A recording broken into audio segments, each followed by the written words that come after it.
আসসালামু আলাইকুম। আমি মোহাম্মদ মেহেরাজ ইসলাম পায়রাহাট ইউনাইটেড কলেজে অধ্যয়ন করছি। আজকে আইসিটি বিষয়ক যে কনটেক্সট আছে সেই কনটেক্সটার উপর একটা ছোট্ট টিউটোরিয়াল ভিডিও করতে যাচ্ছি। আমি তৃতীয় অধ্যায় সংখ্যা পদ্ধতি এবং ডিজিটাল ডিভাইসের একটা টপিক ফুল অ্যাডার এবং হাফ অ্যাডার এটা নিয়ে আলোচনা করব। সো আমি টপিকগুলো একটু লিখে রাখি। সো আমি প্রথমত অ্যাডার, দেন ফুল অ্যাডার না, তার আগে হাফ অ্যাডারকে একটু নিয়ে আলোচনা করব। হাফ অ্যাডার, দেন এগুলো বাস্তবায়ন, তারপরে হচ্ছে ফুল হাফ অ্যাডারের মাধ্যমে ফুল অ্যাডারকে বাস্তবায়ন করব। সো প্রথমত অ্যাডার হচ্ছে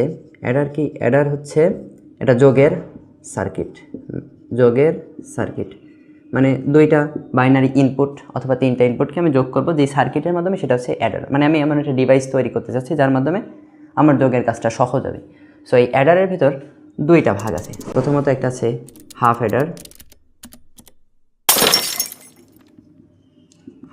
অ্যাডার, দেন দুই নম্বর হচ্ছে ফুল অ্যাডার।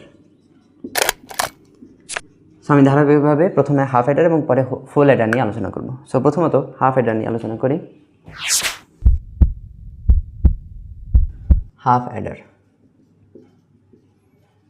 সো হাফ অ্যাডারের সংজ্ঞাটা এরকম যে যেই অ্যাডারে দুইটা ইনপুট দেওয়ার মাধ্যমে আমি একটা সাম এবং একটা ক্যারি আউটপুট পাবো, সেটাকে বলা হয়েছে হাফ অ্যাডার।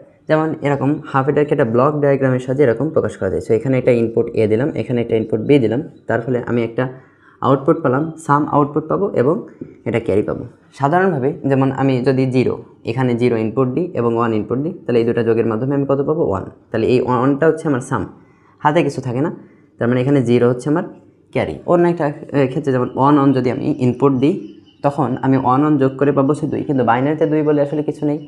তাহলে 2 বলে যদি কিছু না থাকে, তাহলে বাইনারিতে 2 প্রকাশ করা হয় 10-এর মাধ্যমে। অর্থাৎ এখানে সামটা হবে হচ্ছে আমার 0 এবং ক্যারিটা হবে হচ্ছে 1, মানে হাতে থাকবে হচ্ছে 1।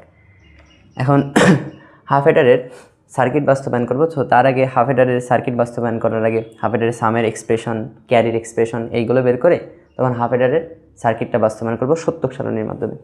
সো প্রথমত দুইটা ইনপুট যদি এরকম যোগ আকারে থাকে, তাহলে আমি সত্যক সারণীটা অঙ্কন করি। সত্যক সারণীতে এখানে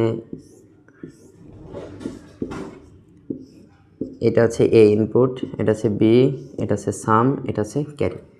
আমি যদি ইনপুট এখানে কতভাবে 4 রকমভাবে ইনপুট দিতে পারি, 0 1 0 1 0 0 1 1। তাহলে 0 1 যোগ করার ফলে সাম পাবো হচ্ছে 0, ক্যারি পাবো 0। 0 1 যোগ করার ফলে সাম পাবো 1, ক্যারি পাবো 0। 1 0 যোগ করার ফলে সাম পাবো 1, ক্যারি পাবো 0। 1 1 যোগ করলে সাম পাবো হচ্ছে 0 এবং ক্যারি পাবো 1। তাহলে আমি যদি সামের এক্সপ্রেশনটা বের করতে চাই, তাহলে আমি এক্সপ্রেশনটা বের করার সময় আমি সবসময় লক্ষ্য রাখবো কোন জায়গায় 1 আছে, কোথায় 1 আছে।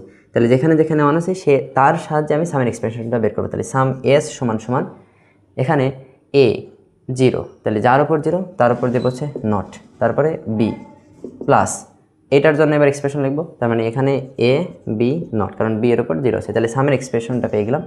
এবার ক্যারি এক্সপ্রেশনটা বের করবো। সো ক্যারি যেখানে 1 আছে, এখানে 0, এখানে 0, এখানে 0, এখানে আছে 1, তাহলে এই 1টার মাধ্যমে আমি এর এক্সপ্রেশনটা লেখার চেষ্টা করবো, তার মানে এ বি। এবার আমি এটাকে দুইটা ভাবে এর সার্কিট বাস্তবায়ন করতে পারি, একটা মৌলিক গেটের মাধ্যমে এবং একটা হচ্ছে যৌগিক গেটের মাধ্যমে। সো আমি প্রথমত মৌলিক গেটের মাধ্যমে হচ্ছে সার্কিটটা বাস্তবায়ন করব। এক নম্বর হচ্ছে মৌলিক গেট দিয়ে। সো মৌলিক গেট দিয়ে বাস্তবায়ন করা সহজ, মৌলিক গেট দিয়ে এবং যৌগিক গেট দিয়ে বাস্তবায়ন করা সহজ। ধারাবাহিকভাবে আমরা দেখব। সো প্রথমত একটা ইনপুট এ নিলাম, যেহেতু এখানে নট আছে তো আগে থেকে আমি নট তৈরি করে রাখলাম। তাহলে এটা হচ্ছে আমার এ নট। তারপর এখানে একটা ইনপুট বি নিলাম, বি এরও নট তৈরি করে রাখলাম, বি নট। তাহলে এখানে কি আছে? এ নট বি। তাহলে এ নট নিলাম এবং বি, এটা কি আছে? গুণ আকারে রয়েছে, তাহলে এটা অ্যান্ড গেট এইটা। তারপরে সে এ সরি এখানে প্রথমত বলেছে যে এ নট, তাহলে এটা হচ্ছে এখান থেকে যাবে এ নট, দেন হচ্ছে বি। তারপর হচ্ছে বলছে এ বি নট, তাহলে এখান থেকে শুরু হবে, দেন হচ্ছে বি নট, এটা হচ্ছে বি নট, দুঃখিত। সো এটা হচ্ছে বি নট। তারপর হচ্ছে এই দুটা কিসের মাধ্যমে আছে? যোগের মাধ্যমে আছে। সো এই দুটাকে আমি অর গেটের মাধ্যমে যোগ করে দেবো, তারপর হচ্ছে এ বি গুণ আকারে রয়েছে, এখান থেকে